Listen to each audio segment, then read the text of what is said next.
श्री अनंता मधुसूदना पद्मनाभा नारायणा जगद्व्यापका जनार्दना आनंद घन अविनाशा सकळ देवा आदिदेवा कृपाळुवादी केशवा महानंदा महानुभावा सदाशिवा सदरूपा.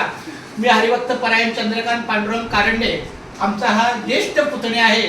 माझ्या मोठ्या भावाचा थोरला मुलगा शशिकांत सूर्यकांत कारंडे आणि त्याची पत्नी सौभाग्यवती दीप्ती शशिकांत कारंडे यांना मी आग्रहास्तव आमंत्रण देत आहे आणि देवाऱ्यात ही पत्रिका ठेवायला देत आहे की माझी लाडकी मुलगी ज्येष्ठ कन्या डॉक्टर अपूर्वा हिचा शुभ विवाह 10 मेला आयोजित केलेला आहे.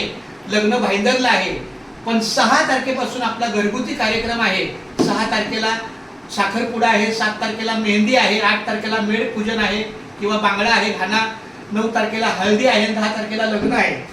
तर आप्पाकडून आणि काकीकडून आमच्या दीप्ती आणि शशिकांत परिवाराला त्याचं आमंत्रण आहे. पुंडलिक वरदा विठ्ठल श्री ज्ञानदेव तुकाराम पंढरनाथ भगवान की जय. आजच्या दिवसाला आमची मोठी वहिनी जयश्री वहिनी, तिचा एक मुलगा निशिकांत, हा थोरला मुलगा शशिकांत, दोघांना खूप पुष्कळ असं सहकार्य झालं. रामकृष्णाने आमची लाडकी कन्या चला लग्नाला यायचं. हा